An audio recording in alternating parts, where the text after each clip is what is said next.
Mark A. Altman, Darren Dochterman, Ashley Edward Miller. 3 fans who became professionals and then became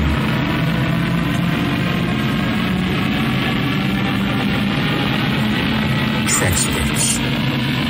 Inglorious Trexperts. Listen wherever you find podcasts or go to TrexpertsPlus.com.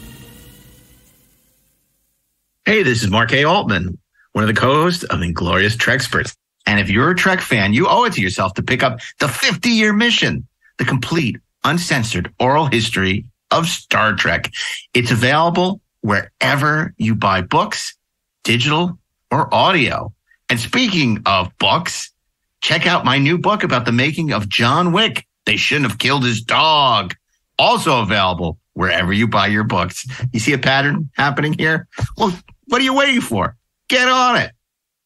Hey, this is Mark Altman of Inglorious Trexperts in the 430 Movie. And if you're a fan of our podcast, you don't want to miss Deck 78, available now by subscribing at TrexpertsPlus.com. This is a bonus podcast full of great discussions about popular culture, film, and television. This episode features an exclusive freewheeling conversation about Battlestar Galactica 1978. By your command, here's a sneak peek. Let's do it. Okay, ready for the holiday special? Here we go. 10 best Galactica characters, starting with 10. Beryllian Noman at 10. Okay, number 9. Number 9. God. Come on, who's number 9? Number 9 is Cyrus Bellaby. No, she's not in the top 10. Come on. Sure he is. No, you know Lloyd Bachner from the Eastern Alliance. No, I hate the freaking Eastern Alliance. It's the stupidest thing ever. Okay. I'm your white knight. Okay, come on, number 9. Okay, it's Green Bean. Yeah. Ed Beagley Jr. Oh my Lieutenant God! Green Bean. As what was his name? Come on, Green Bean. Yeah, Green Bean. Mm-hmm. Okay, number 8. Sheba. No, Sarah Rush, the Rigel. She's the one who goes launch all Vipers. Okay, we're going to get to Sheba, right? Okay. So, number 7. Number 7 is the Chief Ovion. It can't be the singers. It's love. No, they're higher up. Okay. Well, because we're getting, because you got to have Count Ibley in the top 5. Yeah. You got to have Adama. Don't tell me who we got to have. Starbuck, Sheba. Yeah. Right? What about Serena? What about Serena? Oh, Serena. Yeah. And Apollo. You got to have Jane Seymour. Apollo, maybe? I guess. Starbuck, Imperious Leader. Yes. Thora, the computer. Baltar. Oh, yeah. How can you got Baltar? Baltar. Right? You got to have Baltar. Oh, my God. This got to be a holiday special. We need more time. Wait.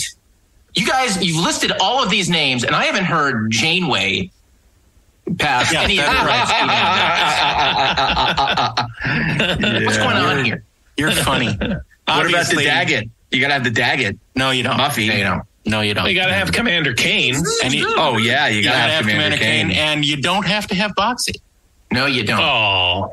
Yeah. No, you don't need that Boxy. Wesley Crusher. But you need Athena. You need Athena because we were all like 10 years old at the time. I didn't like Boxy when I was on, but I think it was more like I was jealous that this kid like got to hang out on those sets and like be in that show. I didn't like that kid. And you were rooting against him in Neverending Story. Yeah. I didn't like that he was the impetus for all these stories. Like he hit out on the shuttle. So he goes down to the Gun on Ice Planet Zero because he was hiding on the shuttle. It's like, Muffy wants to see snow. Yeah. Show Muffy snow. And then fire in he's in the center of the action again and fire in space. It's like, I don't like it. They kind of wrote him out of the show by the second half though. And Athena also. I loved Athena. Yeah. Well, who didn't? Athena and Serena were my two go-to babes. Apparently, Don Henley didn't love her enough. He didn't marry her. Too soon? Yeah. But what else? So, I mean, it's just like, look at the way we talk about the show. It's almost like Inglorious Galactic experts. It's crazy. I don't know. But there's a legacy here so subscribe today at TrexpertsPlus.com and don't miss a single episode of Deck 78. Fire the rockets.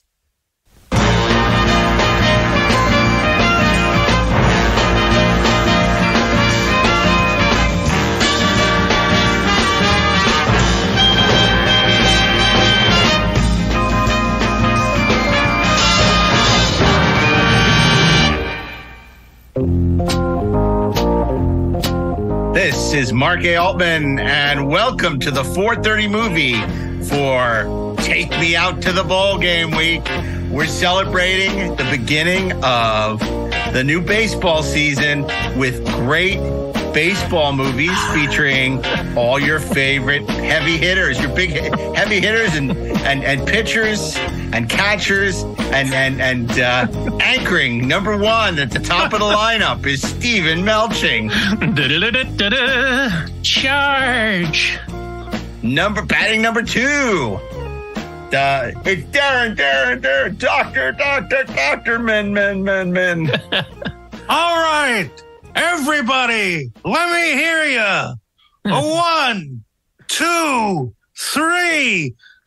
Take me out to the ball game. Take me out. Welcome to Tuesday.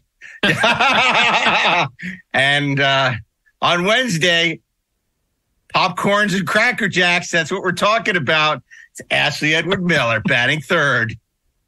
Baseball has been very, very, very, very, very good to me. Batting cleanup. It's me, Mark A. Altman, because I got to clean up the mess that Ashley makes.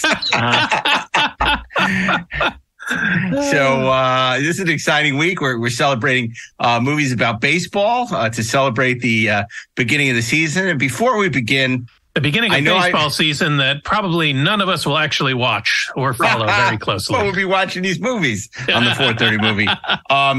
Before we start our new week, I have to say, I'm very embarrassed to admit I've never done this before. I'd like to retract my pick from the Plays the Thing week, where I picked Frost Nixon, and I want to replace it with Arthur Hiller's adaptation of Woody Allen's play It Again, Sam.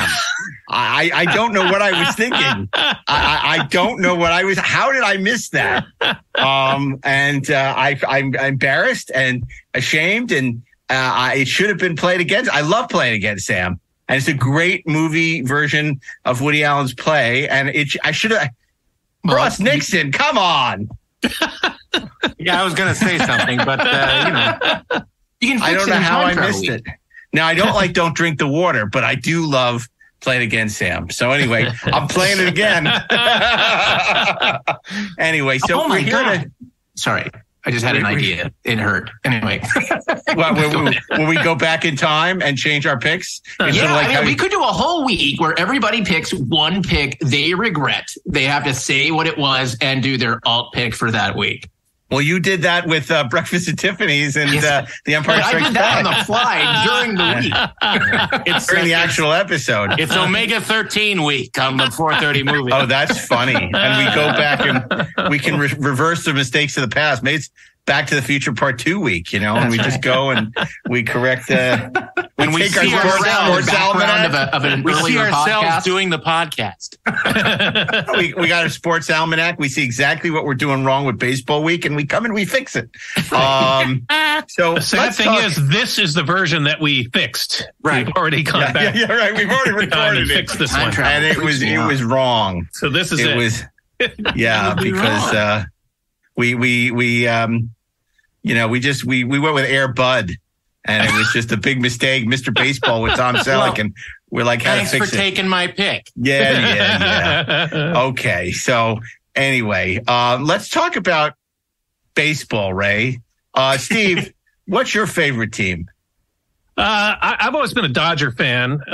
Having my parents and my grandparents are all from the LA area. I grew up all over the country, so I never really lived in a city that had really any professional sports teams, like Omaha, Honolulu.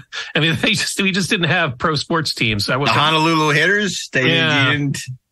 Yeah. So I sort of became a Dodger fan by default. And my uncle actually worked at Dodger Stadium selling programs when they were actually not Dodger Stadium, at the LA Coliseum. Before they built Dodger Stadium. Right. And I do have close at hand an autographed Dodger baseball that my grandmother got me. It's got Tommy Lasorda and some of the big Steve Garvey and Steve Yeager and some of the big players on the Dodger team in the 70s. I should have saved that story I told on Deck 78 for this broadcast, where Glenn Larson took Dirk Benedict and Lauren Green to go see the Dodger game. And they were sitting in the stands. And these kids came running up to Lauren Green and wanted his autograph. And Lauren Green goes, Bonanza? And they go, no. Battlestar Galactica? No. Code Red? No. They said, what do you know me from? The Alpo dog commercials. It's crazy. Okay, Darren, what about you? What's your team? Who are you rooting for? Well, my team is because of the history of my dad and my grandfather and uncle and all the family from Illinois, the Chicago Cubs. Not the White Sox, the Cubs. Not the long-suffering Cubbies. Not the White Sox. Well, they had a really good year a few years ago. Yeah. They are memorialized in Back to the Future 2. And look, I went to a handful of games with my relatives back there, and I loved Wrigley Field before they put the lights up. And it was about as sort of Americana as you could get. Ferris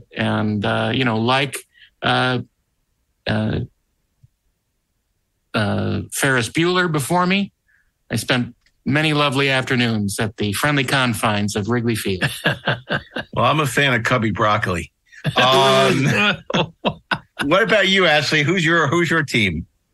You know what? When it comes to sports, I try to keep it simple. I just bleed black and gold, no matter what, no matter where I am, because my family's all from Western Pennsylvania. So the Pittsburgh Pirates, although my grandfather on my father's side was a huge Philadelphia Phillies fan, which made shit really awkward at times because he was on the wrong side of the turnpike. I don't know. It's still Pennsylvania. It is, but it's like a totally different Pennsylvania. People are different across the turnpike. They're just not like us, Darren. There's a difference between steel people and coal people. That's right. Steel people can take a punch. Coal people smell weird when you set them on fire. My stepfather likes to refer to Pennsylvania as Philadelphia on one end, Pittsburgh on the other end, and Alabama in the middle. Oh my God. Well, and of course I'm a Mets fan through and through from being from Brooklyn. I hate the Dodgers after LA stole them from us, even though I've lived in LA longer than I think I've lived in Brooklyn at this point. But yeah, no, the thankless job of being a Mets fan. I think the only time baseball trumped movies for me was in film class in college, when the famous game when I was listening to the Mets in the playoffs playing the Red Sox on my little transistor radio in the middle of class, because it was that famous game where they played the Red Sox and the ball went through Bill Buckner's legs. Yeah. And all of a sudden, half of us who were listening to the game all jumped up in the middle of the class, and our professor didn't know what was going on. Oh, it was crazy. It was crazy. But of all the sports, for whatever reason, it's my favorite. Mine too. People say I like it's slow, but it's got a vibe. Why is there so many great baseball movies, Steve?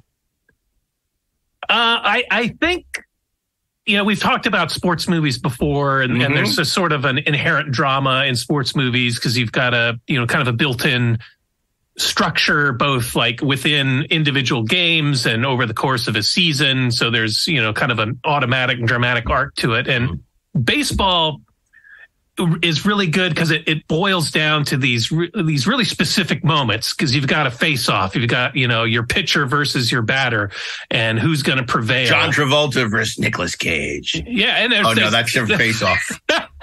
But there's that drama. Like, is he going to, is the batter going to hit the ball? Is the batter going to get on base? What's going to happen? And it's that incredible buildup of tension. Yeah. Who was the biggest baseball fan in the world? It was Michael Piller from Star Trek. He just loved his baseball and worked into the Star Trek very good. Darren, I just want to add to that. I think that it's the duality of one being part of a team, teamwork, Part of a team. And when you're up at bat, though, that's the time for individual achievement. A man alone. That's awesome. I think both those aspects are important to drama and to people who enjoy the game and became writers. Absolutely. Darren, did you play Little League as a kid? No, hell no. Oh, what about you, Ashley? I was lucky to play in kickball at. Steve, you must have played Little League. I couldn't catch a cold. Yeah, I did play Little League. I played T-ball for a season or two, and because I liked baseball as a kid, and went to Hawaii and played on Little League, and quickly realized I was terrible at it. Me too. I was the shrimpiest kid on the team. It was also Hawaii, so I was the only haole, kid on the team. So I got beaned by the ball a lot by pitchers. Oh, no. It was a little brutal. So after that one season of Little League, I switched to soccer and excelled at soccer. But I still like playing softball. I got to play on Shane Black's pickup softball game a couple of times back in the 90s and 2000s. Screenwriter Shane Black used to, I don't know if he still does it, but there's some He got paid $1 million a game. Yeah. There's some ball fields near his house and, groups of, friends and friends of friends would gather and we'd play softball. Barrel writers would gather. And I did really enjoy it. I liked being there and I kind of liked playing, but there's always those, in these sort of pickup games, there's always a couple of dudes that are just too freaking intense. Take it way too seriously. Yeah. Right. Oh my God. They make it no fun for everyone else. Like Michael Bay, I heard. Oh, he was really? one of the guys who used to play in one of those pickup softball leagues. I switched to volleyball, which was volleyball in a pool. So I used to do the celebrity volleyball circuit, which was always fun back in the day. Okay, so it's interesting, this whole Little League versus professionals, because you see that bifurcation in the movies. There are a lot of great movies, some of which we'll talk about, which are about like Little League and young players, who are, amateurs, and then the professional baseball. It's one of the few, I think, times where you really see that in a sports movie. You don't see a lot of like kids football movies, but baseball, there's something sort of magical about it. What? Friday Night Lights, Varsity Blues. Well, no, that's collegiate. That's not. That's not like a bunch of kids in the street, hitting the ball around. Not Pop Warner. So okay, well, listen, this is we're going to celebrate the new baseball season. We're rooting for some great hits, but there may be a few balks as we begin our curating our fantasy theme week of great baseball movies, starting with the season opener Monday.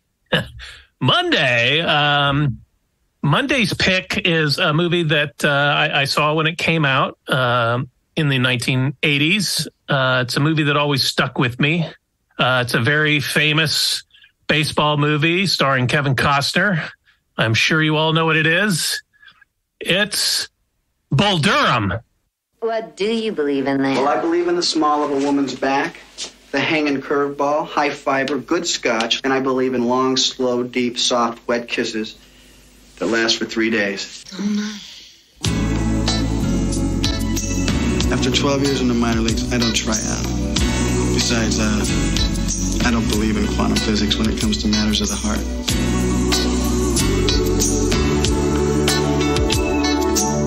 Sometimes alone can't explain. Have you ever been tied up in bed? Come on, fire one in here. This is ridiculous. I'm a professional. It still remains a mystery to me. That's hot. Why one surrenders and the other runs away? But it's too much. The rose goes in the front, big guy. Dare you to stay out of my bed? You are messing with my private life. And a woman loves a man. A woman loves a man. She does what she can do. He does the best he can. And a woman loves a man. A woman loves a man. She does what she can do. He does the best he can. And I look into her eyes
You thought I was going to say something else. No, I thought you were going to say Bull Durham. But Bull Durham from 1988.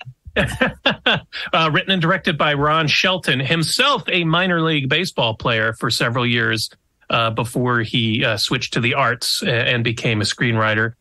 Stars Kevin Costner, Susan Sarandon, Tim Burton in one of his first breakout roles. Tim Robbins. Tim Burton. Did I say Tim Burton? Tim Burton is a terrible baseball player. To the wrong name club, Steve. Wait, we got to go back and talk to fix this. Tim Robbins, Bob Roberts himself, and Robert Wool.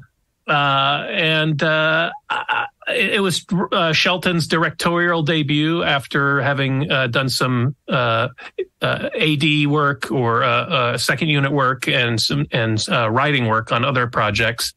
It's based. The script is based in part on his own experiences as a minor league player, and it was nominated. The screenplay won the WGA award for original screenplay and was nominated for the Oscar for original screenplay. And if you haven't seen the movie, and in a nutshell, Costner plays a sort of an aging minor league catcher who had his shot at the big leagues, but only lasted 3 weeks, and sort of sent back down to the minors. And he's brought onto this failing North Carolina minor league team to sort of mentor this hot young prospect played by Tim Robbins, who's a pitcher. And he's there to try to whip this kid into shape and get him ready for the majors. But there's no way out. There's no way out. But he needs Sean Young. This was Kevin Costner's kind of solidified him as a movie star. He had just done the year before The Untouchables and No Way Out, and had been in some other Silverado and some other small roles prior to this, but this movie kind of cemented him as a kind of a romantic lead in movies. And in the middle of this is Susan Sarandon, who was a pretty big star by this point. She'd already been nominated for an Oscar for Atlantic City and had done a lot of noteworthy films. And she plays a woman who takes on a player every season that becomes like her project to school them in the ways of love and baseball. It's like almost famous. Penny Lane. Yeah, I was going to say it's like a lot like Penny Lane. Baseball. Yeah, in Almost Famous. A few years before that, and it was all filmed in North Carolina using a lot of amateur and minor league baseball players to fill out the team and work background. And it's just a terrific meditation on baseball, but on regrets and trying to achieve your dreams and all. It's just a terrific movie. Yeah, absolutely. Great dialogue. Yeah, amazing dialogue. There's a couple great speeches. I love Bull Durham. It was going to be my pick, but that's fine because there's plenty more where that came from. But I really like the combination of Costner and Tim Robbins. They are sort of two sides of the same coin, and it's really fun to see how Robbins' character develops through the movie. And that's where they met, Tim Robbins and Susan Sarandon. That's correct. Who were a couple for many years. And, but it's really such an entertaining movie. And that's one of those movies that was huge at the time that I feel has lost a little bit of its luster for no apparent reason. Yeah. But it's not talked about, in the rarefied terms that some other baseball movies are. And I'm not sure that's deserved because it's really a terrific movie. Yeah. Yeah, I revisited it last week on the Criterion Collection Blu-ray, and it was my first time watching it in many years, and it held up really well. It's just a really beautifully made movie, and on a really low budget. I mean, I think it only cost about $9 million to make, and it grossed over $50 million. So it was a modest hit when it came out. Women do not get woolly; women get weary.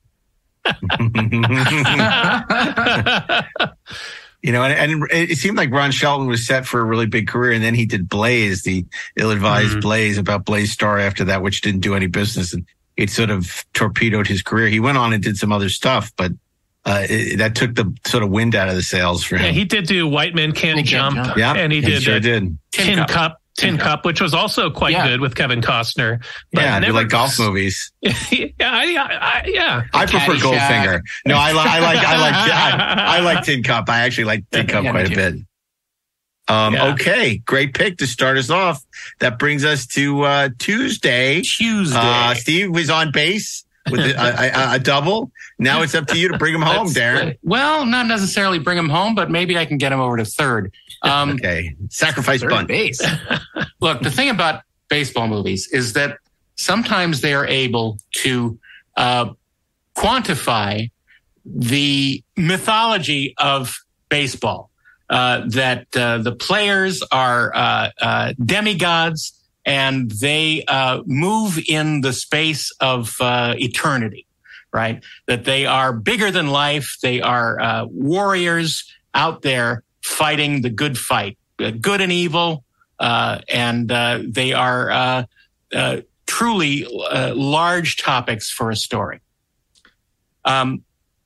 Nowhere in the history of movies has this quality of baseball not been seen than in a film called Major League. Harry Doyle here, welcoming all of you to another season of Indians baseball. Here's a list of the players we'll be inviting to camp. This guy here is dead. Cross him off, then. We'd love for you to come to spring training for a shot at this year's club. By the way, you were with me last night. Who's this chick on top of me? We'd still like to take a look at you at our spring camp.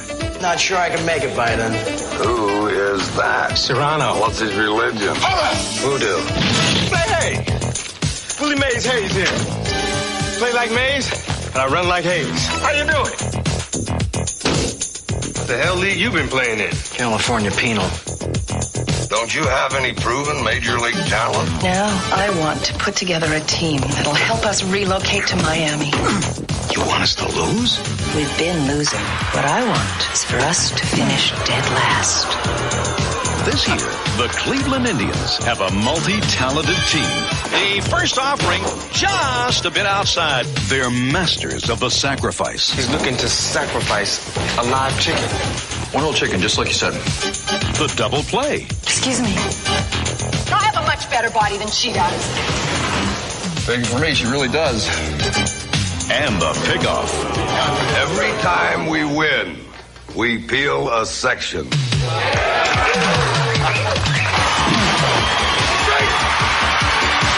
Tom Berenger. Zipper under skirt stuck. Use your imagination.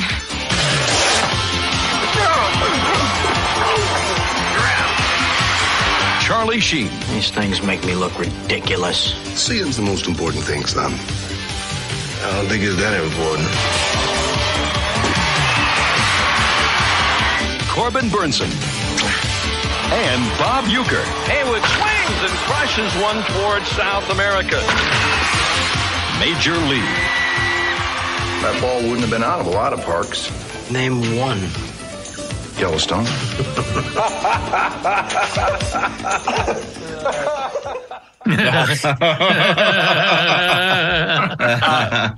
This is David S. Ward, who wrote The Sting, and he puts together a tale of a bunch of bums playing for Cleveland Indians back when they were called the Cleveland Indians, and it's really a fun time. The story is that the team is on its last legs, and the owner, who is the widow of the previous owner, just wants them to fail so that she'll be able to move the team to somewhere nicer. Nicer than Cleveland? I don't know where that would be. And so she goes about getting the crappiest team ever assembled. And we see little vignettes of fans across Cleveland saying, who the fuck are these guys? They get together a ragtag group of misfits for this team. And what a great collection of character actors and characters that they put together for this movie. I'm just going to go through a few of them because they're great. We have the great Tom Berenger, fresh out of the Vietnam War, again and again, as the old guy. He plays basically the anchor that the team follows, and he's the catcher. And Charlie Sheen, also fresh out of the Vietnam War, is a character called Wild Thing, who is this amazing pitcher who can't see. And he has amazing power and can't hit the broadside of a barn. So it's a fun collection of characters, like I said, and some surprising people in it are you have Wesley Snipes in one of his first roles. Dennis Haysbert is unrecognizable as Pedro Serrano, who practices voodoo and has a little doll of Joe Boo, who he gives cigars and rum to help him hit the ball. And of course, the great Bob Uecker plays Harry Doyle, the announcer for the games, and he's just amazing. The love interest is Renee Russo, and she's sort of an ex Olympian who Tom Berenger's character Jake Taylor was involved with, and he has to win her back somehow through bringing the team into ultimate victory. It's really fun. It's got some great scene, and the fun part about it, all the actors are great, and all the secondary character actors are great. There's not one clinker among them, and it's well written, it's witty, it's funny without being stupid, and it really treats baseball like a wonderful thing. And I really enjoy every time I've seen this movie, and it was a big surprise when I first saw it. But it's really delightful. And the weird thing is, as you were describing it, I suddenly went, wait a minute, that's the plot of Ted Lasso. Yeah, and Slapshot. That's correct. Yeah, that's true, actually. But no, Major League is awesome. It's it never is like, there's never a moment where you're like, I guess this is okay. Like, no. It's just it's consistently funny and awesome. Those characters are the first great. one. The first one. Yeah. And I think it's a great pick. I think Major League is really funny. It's a great baseball comedy. And I think it's a solid single that gets Steve over to third and you're on first. So. It's a terrific, I mean, Corbin Burnson is in it too. And, it's just so much fun. It's very entertaining. And the whole thing with when they get Charlie Sheen, the glasses that kind of become his trademark. Yeah. It's just goofy shop teacher glasses. It's really fun. It came out kind of in this burst of baseball movies in the late 80s. Yeah. And it was weird. There were so many baseball movies then. Yeah. But it was a delightful surprise. And I haven't seen it in probably 30 years. I should revisit it. But I really enjoyed it. Revisit it on Tuesday. Yes. That's right. Yeah. Okay. Well, that's Major League. So stepping up to the plate with runners on first and third, it's Ashley Edward Miller. And, funny because you guys, you surprised me. The weird thing is that if I try to get a walk to first, I'm going to bring Steve in. So maybe that's what I want to do. Here comes a solid bunt. I want to step into a pitch. I want to do something. I want to sacrifice my body for the team.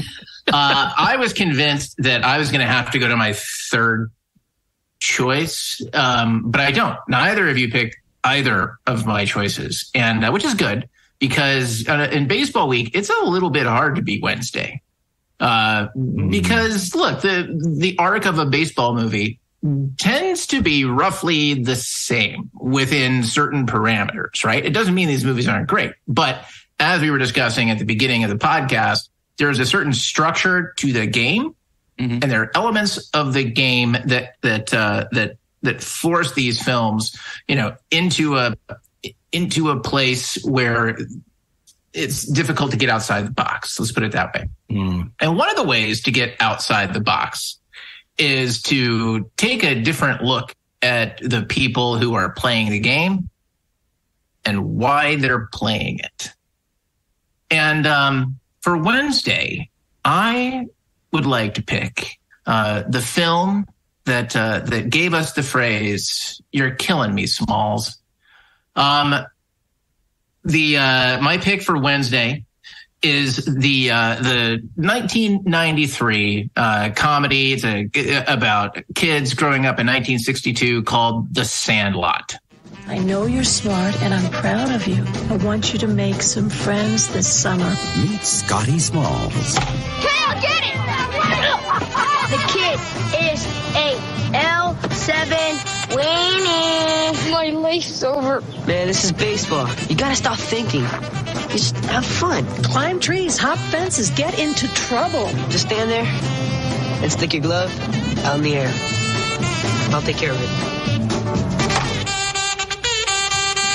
Now he's in. Yeah! All right! With the coolest guys in the neighborhood. They've got the look. Wendy Peppercorn. Wow. Hey, girls. They've got the moves. They've got the rap. Blockhead, geek, jerk, idiot, moron. You bop for apples in the toilet, and you like it. You play ball like a girl. I got it! Oh, But something else has got their ball. that wasn't my ball. Dad's father gave it to him. Babe Ruth signed that ball. Babe Ruth! We gotta get that ball back. Got any bright ideas? Initiate retrieval section number 1. Power connect. Come on, homie, it's heavy. Now. Fire! Gotta blow!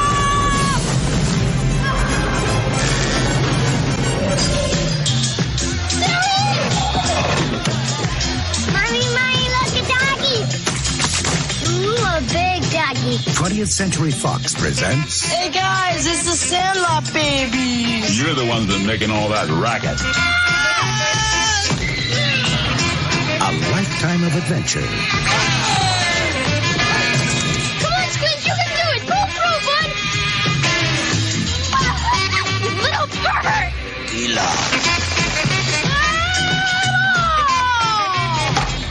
The Sandlot. A little piece of paradise, a half a block wide, and a whole season long. Scotty, have you made any friends yet? Oh, I'm sorry, Mom. The Sandlot is it's a delightful coming of age story about a kid, Scotty Smalls, who moves to the San Fernando Valley when he's in 5th grade. He doesn't know anybody, doesn't have any friends. And he discovers a pickup game of baseball in a sandlot near his house. And what's terrific about it is it sort of speaks to a particular thing about childhood, about being an outsider. And one of the powers that something like baseball or soccer or whatever your sport's going to be, but especially those two, I think, where, you can find kids who are just playing. There's a pickup game. Something is happening. And you can bond with people you've never met just by being a part of that group. And how Scotty Smalls kind of makes these friends and their friendship and what it means to them and their love of baseball. There's a subplot that's running through it about Scotty's relationship with his stepfathers, played by Dennis Leary, married to his mom, played by Karen Allen. Dennis Leary he's quite good. Their relationship is very interesting because he's the stepdad. There's some conflict there. There's a lot of the stuff that you would expect. But the thing that's great about Dennis Leary's character, about the stepdad, is he's a real guy. He loves baseball. He has that in common with Scotty, but it doesn't really bond them. Because Scotty, of course, is resisting that bond. It's not a thing that he understands that he wants. One thing that his stepfather has is a baseball that's been signed by Babe Ruth. It's his prized possession. And that becomes the most important MacGuffin in the story. When the kids in the Sandlot lose their ball to this horrifying, unbelievably huge, disgusting, dangerous animal that lives next door called the Beast. And they then replace it with the Babe Ruth baseball and accidentally lose that in the yard. And it feels like half the movie is just about trying to get the goddamn Babe Ruth baseball back without getting murdered by the Beast. The movie has a really lovely turn where we finally meet the Beast's owner. who is played by James Earl Jones in a rather brilliant bit of casting, which turns everything on its head, and are just a really lovely, very special way. The relationship arc between Scotty Smalls and his stepfather kind of turns in a really great way. Because even though, something is lost, something is gained, without spoiling it for you. But the stepdad does something that I think every dad will see and respect, right? He pulls off the amazing trick of expressing his affection and his appreciation for what this kid has done for him, while still holding him accountable for his mistakes. And it's terrific. It's really funny. The kids are just great. It just cracks along. It's so much fun. And I if you haven't seen it, I can't recommend it highly enough. Well, I haven't seen it. I've heard great things about it, and now I'm absolutely going to watch it. Oh yeah, no, I agree. It's a really entertaining movie. I had a friend who was on the team that built the Beast for the movie. It was partially a puppet. A puppet? Oh wow. Okay. It's a really charming, fun movie. It's another one I haven't seen in many years, but I would also highly recommend it. Bases loaded. You were going to say something else. Oh, we have bases loaded. Anybody have anything else they want to say about The Sandlot, Darren? I enjoy it. It wasn't on my list, but it's a good one. Okay. Well, we got runners on every base. I'm stepping up to the plate. And if history is any lesson, then I will be striking out. No, but boy, this is a tough situation to be in. And so many great choices. And I think when we did sports, no, I think when we did sports movie, either Darren or I picked The Natural, which is hands down my favorite baseball movie. Yep. So I'm not going to pick it. Maybe for Friday we can, but that's my favorite baseball movie of all time. Yep. Barry Levinson. I again, it's another movie that people don't talk about now, and it's insane. I have no idea. And it hasn't been remastered. It's not in 4K. Maybe it's because it has too many old people in it. Yeah. So it's so great. Anyway, so I'm going to pick a film that aired on the 4:30 movie that did the same thing this episode does. It ushered in baseball season every year on the 4:30 movie. And I'm talking about Ray Milland in It Happens Every Spring. It happens every spring, the world is young again, with children on an up-to-daisy swing. The carousel with horses freshly painted, the oompa that says let's get acquainted. Well, hello. Remember me? I was the lucky stiff married to Linda Darnell in A Letter to Three Wives. You just caught me thinking about the time I was a radio announcer, covering sports mostly. There was a guy in those days with the most amazing, the nuttiest story I ever heard. He was a screwball named Voynin, and he invented a baseball nobody could hit. Screwball that he was, he certainly could pick dames. Dames with curves nobody could miss. Isn't he wonderful? And then into the sweet and wonderful romance came one of the most cultured, refined gentlemen I know. Me. Now this Voynin takes the ball nobody can hit and parlays it into the most hilarious dipsy-doodle adventures that ever amazed the nation.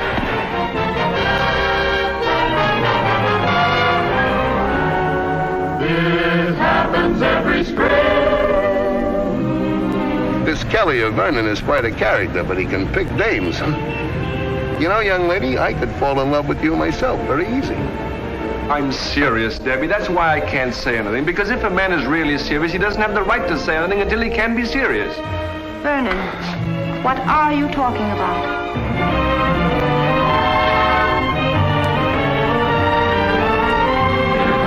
Every spring and rolls up his sleeves to clean the attic.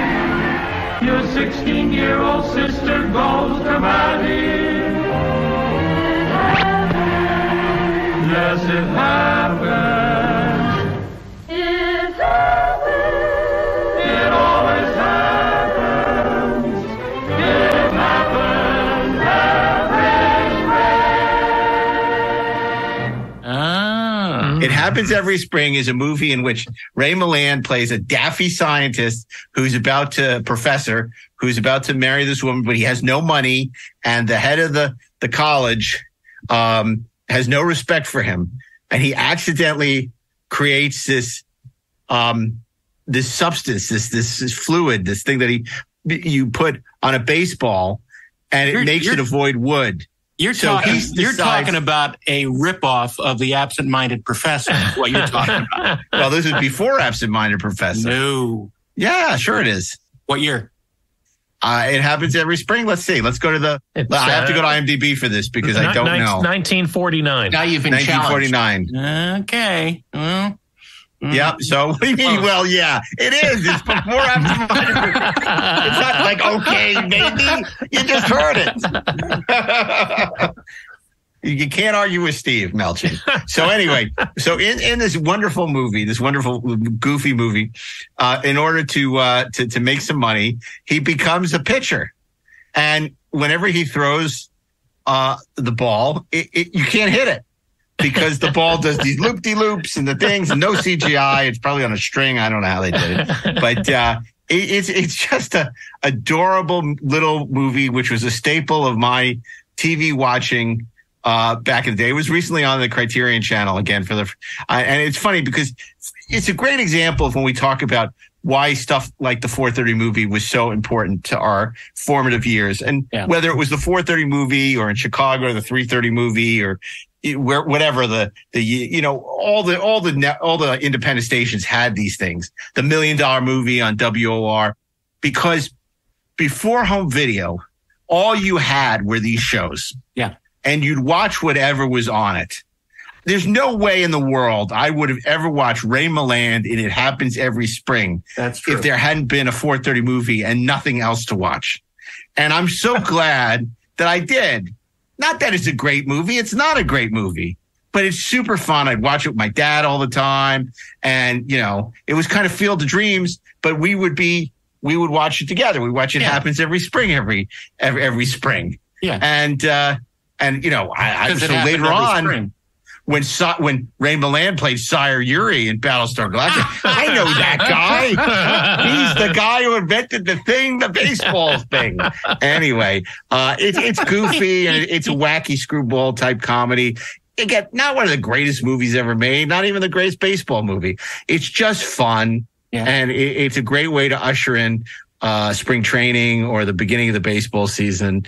And it makes me smile when I watch it. And it's about, like you said, that quality that baseball has of bringing a family together, of experiencing things together. And movies can do that. Baseball can do that. Football can do that. Yeah. And sure. it's all things that sort of bring us, well, sometimes, but it's things that can bring us closer together with those that we love. And it's a magical thing. And you know what else did that? The Bad News Bears. Wait for it. In breaking training. Yeah. Let them play. Let them play. That's why, as much as, people talk about, Walter Matthau and the great, original, and Jodie Foster. Of course, Bad News Bears is a great movie, right? But Breaking Training is the one as a kid that I loved. Yeah. What's even better, though, is the Bad News Cocaine Bears. Yes. And then there was the Bad News Bears Go to Japan, which was terrible with Tony Curtis. Although weirdly, Wednesday. I love it. That would have been your pick, right? That should have been your pick. Yeah, Breaking Training is great. Go to Japan. I love that. Yeah. I just Breaking Training. That's people talking about great movie trilogies. Bad News Bears. Breaking Training is the Empire Strikes Back of the Empire Strikes Back of the Bears trilogy. It's the Dark Knight of Bad News Bears. That's hilarious. But it's like all those trilogies, like Star Wars and Empire, and then you get Jedi. And it's like all these things. Same thing with the Bad News Bears. You get Bad News Bears, great. Breaking Training, great. Then Bad News Bears Go to Japan. Right. It's like, why were they playing against Ewoks? That was so weird. Ewoks are very good at baseball. That doesn't come out in the movie, but. And of course, I'm sure Steve is going to mention the great Lou Gehrig classic with Gary Cooper, Pride of the Yankees. Pride of the Yankees, yeah. This is he doesn't have to now. Yeah, I could mention it, but I've never seen it, so I can't talk about it. Really? I don't know. Well, how about that, Darren? I mean, that's a film that we should consider for Friday, huh? I love that. I love that movie. However, I think that I need to read a little passage from one of the greatest baseball movies ever made. Oh, shit. Okay. People will come, Ray. They'll come to Iowa for reasons they can't even fathom. They'll turn up your driveway, not knowing for sure why they're doing it. They'll arrive at your door as innocent as children, longing for the past. Of course, we won't mind if you look around, you say.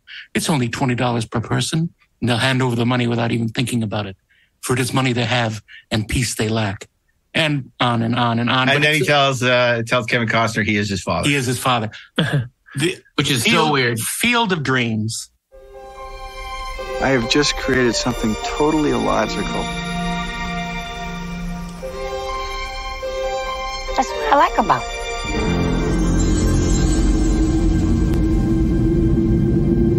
If you build it, he will come. If you build it, he will come. If you build what, who will come? You didn't say. I hate it when that happens. Me too. Who's hearing voices? Ray is.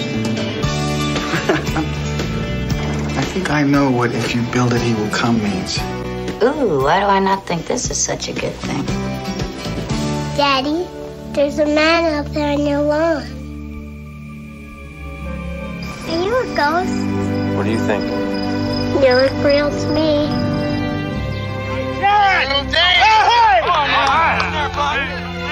Hi. You couldn't see it. This is really interesting. You believed in the magic. It happened. Isn't that enough? Annie, it's more than that. I feel it as strongly as I've ever felt anything in my life. There's a reason. Go the distance. Did you hear the voice too? Did you hear it? Go the distance. Yes. Our Grave is dead. He died in 1972. Are you Moonlight Graham? No one's called me Moonlight Graham in 50 years. Unbelievable. It's more than that. It's perfect. You build a baseball field in the middle of nowhere and you sit here and you stare at nothing. This field, this game, it's a part of our past, Ray. It reminds us of all that once was good. Hey, is this heaven? No. It's Iowa. Kevin Costner, Amy Madigan, James Earl Jones, Ray Liotta, Burt Lancaster. Sometimes, when you believe the impossible, the incredible comes true. Field of Dreams is one of the sneakiest, strangest baseball stories ever told. It is a ghost story. It is a family story. It is a yearning for something that doesn't exist anymore. And it is so beautifully told. Again, Kevin Costner is very softly spoken in this movie. But it's such a powerful story. And he's, the great Ray Liotta, who we just lost last year, plays Shoeless Joe Jackson. And it's such a beautiful story. And the ending for males who either did or didn't have a good relationship with their father is devastating. And it will bring tears every time. It's such a beautiful, sort of strangely magical story. It's a time travel story. It's science fiction. It's baseball. It's a road trip. It's so magically put together. Yeah. And it's one of my favorites. And I'll tell you, I watched that the other night after having not seen it for many years, and I loved it when it came out. And rewatching it, I was starting to wonder why I liked it so much, because it was enjoyable. It's a little goofy. It's a little, low stakes. Yeah. But then you get to the third act and there's that 1, 2, 3 punch of absolutely brilliant scenes that bring tears to your eyes. The first one is that speech that you just did with James Earl Jones. Wonderful speech. Then the scene with the doctor having to come off the field and turn into Burt Lancaster, knowing he can't go back to revisit. And it's devastating. Yep. And then the final scene with Costner and his dad. It's just like, okay, now I remember why I love this movie. Yeah. You know, it's funny. It's the baseball version of Close Encounters. This guy who has this, you know, obsession. People think he's crazy. And everyone thinks he's crazy. Yeah. And then at the end, he meets the aliens. Yeah. You know? And there's mashed potatoes. The only thing missing is the mashed potatoes. But it's a special film, especially for guys and their dads, for people who, but men and their dads or men and their kids. It touched many more people because that site is still in operation every year and still in operation, and people make pilgrimages there all the time. And it's just like Devil's Tower. Yeah. Exactly. You just like, if you could sort of find a way to means something. No, it's a great movie. It's why are there baseball players here? that probably, I'm sure, was on all of our lists. We probably all sort of said, nah, like maybe let's hold it. I said nah because Friday. We picked it many times before. Yeah, that's true. Yeah. But I mean, no, I love it. I think in many ways it's a perfect film, mainly because it ends so perfectly. And it kills you. I mean, and just again, like that whole scene with the dad, like, my God, my dad's birthday is in 2 days. Yeah. And it's just, it remind me not to watch Field of Dreams in the next week. Or maybe you need to. Or maybe PICARD. Maybe or it would PICARD, be because that has that scene, that heartbreaking scene. Oh yeah, shit. Thanks. It will have aired by the time this drops, but it's just a great film. I mean, and look, I kind of think it probably should be Friday, but I would also like to submit for our consideration a movie, a baseball movie of a different sort. That is a movie about. I interpret it as it's a movie about heroism through basic competence, as opposed to celebrating sort of, the sort of like the special individuals, who have a particular incredible talent, and instead sort of celebrating the players who just get it done. The players who Jellicoe, number 36. Exactly. The players who can just get on base. Moneyball. Yeah. That's on top of my list.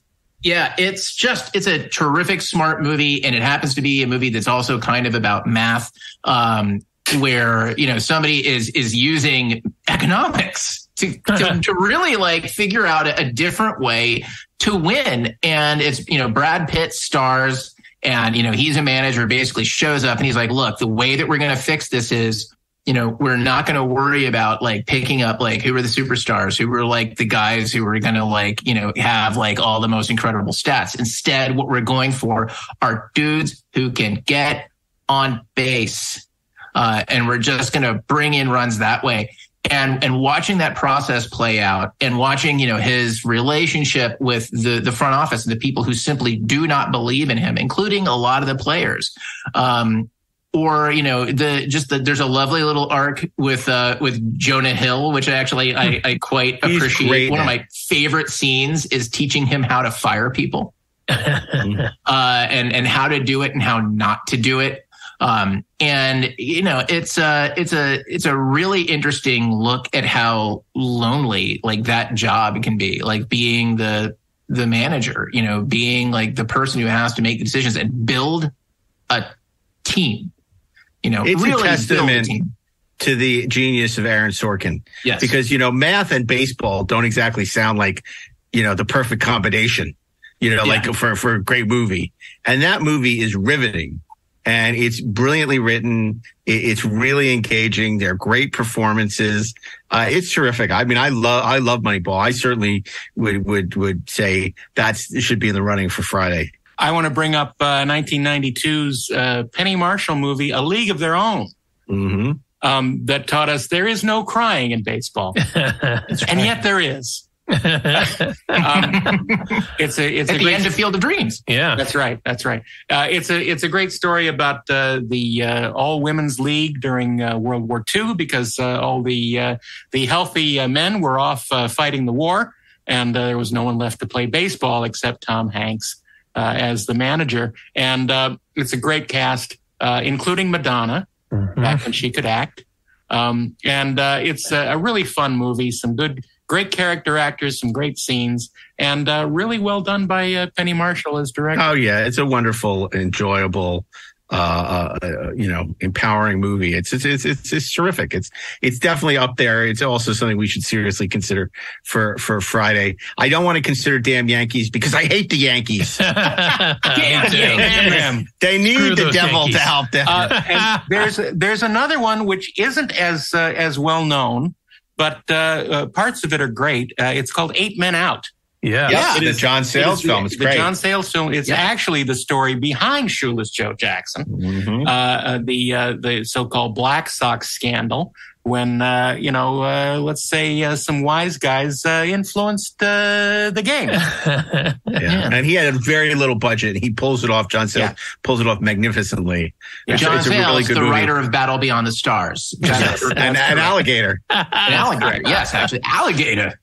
And let's not forget that Darren hates the White Sox.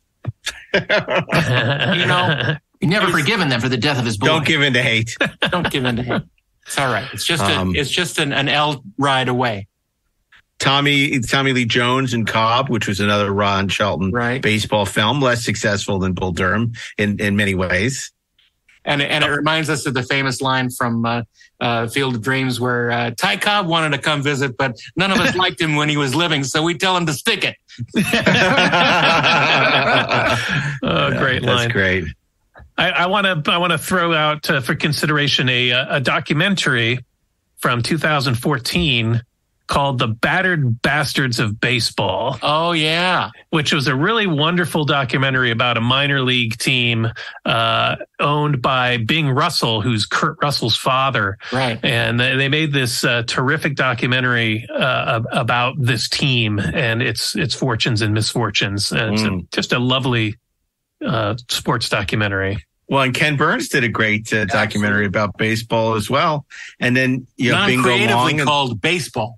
Bingo Long and the Traveling All-Stars, which had a much more clever title, which of course is about the Negro Leagues, which is a terrific movie. I never saw, and I wanted to because I was fascinated with the book and I actually wanted to option it. It already was optioned. The Catcher Was a Spy with Paul Rudd, which was about a catcher who went undercover with the Nazis during World War II. And I never saw the movie, and I really need to see that.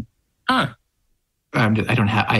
almost had it off the tip of my tongue who the guy was. It's a crazy story. I've never actually seen the film, but the real story is just fascinating. Yeah, the real story is amazing. Yeah. And it's based on a book, which is a book about this real catcher whose name we both forget. It's called I Played Ball for the Nazis. but the movie came out and didn't do any business. But I'd still like to see it. Well, there's Fear Strikes Out with Anthony Perkins. That's true. Yeah. John Lee Hooker's The Rookie. Is it John Lee Hooker? Yeah, I think so. And then there's Clint Eastwood's Trouble with the Curve. John Lee Hancock, right. Thank you. John Lee Hooker is the musician. Yes. Yes. He's like Tim Burton was in that movie, I think. That's right. Yes. There's Fever Pitch with the guy from The Tonight Show. Was it Fever Pitch? No, that was Summer. What was it? Summer Catch? What was it? The one with Jimmy Fallon. I have no idea. Okay. I think I'm grateful that I have no idea. It's another one I'll mention that I remember when it came out. I just never saw it, and that's 42. Yeah. Jackie Robinson starring Chadwick Boseman and Harrison Ford, directed by Brian Helgeland. I heard it was terrific, but I just missed it when it was out. Yeah. But I would go to bat, no pun intended, or maybe there is a pun intended, I for The Natural, because I just think that it captures the mythicness of the game. Yeah. It's so operatic and larger than life. And it's the way I like to think of baseball. Yeah. And what great, and that Randy Newman score. Every time La La Land says to me, what should we release? What score would you like to see remastered? I'm like, The Natural. Yeah. It's like, come on. I said, that score is amazing.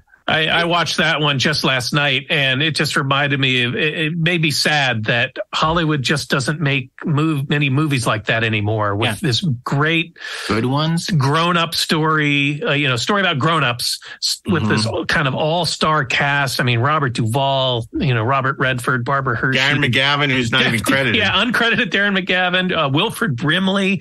I mean, it's got just such a wonderful cast. Barbara Hershey. Yes, Richard Farnsworth, Barbara Hershey. Yeah. Glenn Close. Yes. It's so wonderful. And every frame is beautiful. Yeah, well, Caleb Deschanel shot it, and it is a gorgeous looking movie. And speaking of gorgeous looking movies, I just saw John Wick 4 last week. And I mean, whether you like John Wick movies or not, and whether you read my book, They Should Have Killed His Dog or not, this movie is gorgeous. It's painterly. It's like every frame could go on the wall. It's that beautifully shot. But because it's John Wick shooting people, it's like a Jackson Pollock. Yes, exactly. That's very good. That's very good. Mr. Baseball, Tom Selleck, $1 Million Arm. Robert De Niro and Bang the Drum Slowly. But I think it's, boring the drum slowly. But I would go to bat for The Natural, but I know you guys feel maybe Field of Dreams. We have not picked Field of Dreams in the past, nor have we picked Bad News Bears. Wow. We have picked The Natural for Sports Week. Right. Okay. Bad News Bears is just so funny. Or maybe we're preempted for baseball that week. 4:30 movie during the summer was often preempted for baseball. That's true. Look, in lieu of The Natural, I want to vote for Field of Dreams just because I'd be good with that. That third act is so perfect. And we've never picked Field of Dreams? No. Probably just talked about it a lot. Maybe. Wow. But it Not was just for Father's Day? If we pick it, they will come.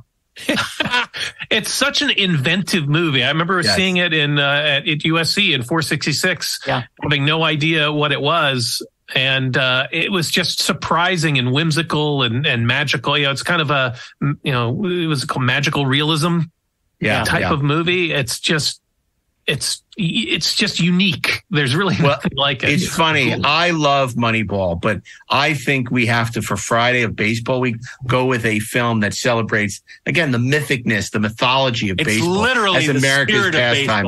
And Field of Dreams is the spirit and the spirits of baseball. So I think that's a great pick to end Baseball Week. Ashley, what do you think? I love it. Let's do it. All agreed? Aye. So say we all. It's a grand slam. There you go. Field of Dreams for Friday. So just baseball season just getting underway, but you got some great movies to watch. Starting with Monday, Steve Melching, what are we watching on Monday? Monday is Ron Shelton's Bull Durham, starring Kevin Costner, Susan Sarandon, and not Tim Burton, Tim Robbins. And Tuesday, Darren Dochterman, what's on? The 4:30 Tuesday, movie. the Cleveland Indians bring it all home in Major League. On Wednesday, Ashley Edward Miller. It's a bunch of kids versus a big-ass dog who is partly a puppet. In 1903's The Sandlot. On Thursday, Sire Yuri reminds us it happens every spring and it's not a lost weekend. Dun-dun-dun. And Friday, it's Kevin Costner, James Earl Jones, and Ray Liotta. If you build it, of dreams, he will come. Go the distance. If we record the podcast, they will listen. And going for distance. I'm going for speed. And I think just one last thing about Field of Dreams. I think everyone wanted to make it a big mystery of who the voice was. It was Ray Liotta. Right. Well, spoiler alert. Yeah. There you go. He didn't get a credit. What a loss. What a loss. He was so good in that movie. He's so good. He was good in so many movies. Yep. Yeah. And it really was a loss. He passed away way too young. Indeed. So anyway, we want to thank you for listening to another week of the 4:30 movie. And if you're a fan, you should rate us 5 stars on whatever podcast platform you listen to us. Bring other people to the show. And of course, you can follow us and you can read my retractions of previous weeks at 430 Movie Podcast on Twitter or Instagram at the 430 Movie, and of course on Facebook as well, to follow what our picks are every week.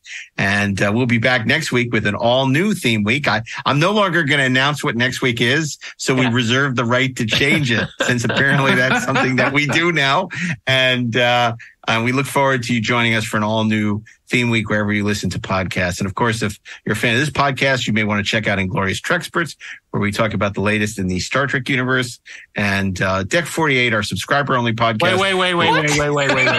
Deck 78. Deck 78. You missed it by 30. I got a new podcast, Deck 48. It's about the Mark is off doing on his own. I told you about it. And it's hosted by Steve. Who is it hosted by? Tim Burton. And Pete Potwhistle. And if you want to subscribe to Deck 78 and our many other podcasts, just join us on TrekSpertsPlus.com. Absolutely. And we appreciate you coming back for another 430 Movie. We'll be back next week with an all new episode of the 430 Movie. And until then, on behalf of Steve Melching, Darren Dochterman, Ashley Edward Miller, myself, Mark A. Altman, Eyewitness News starts now.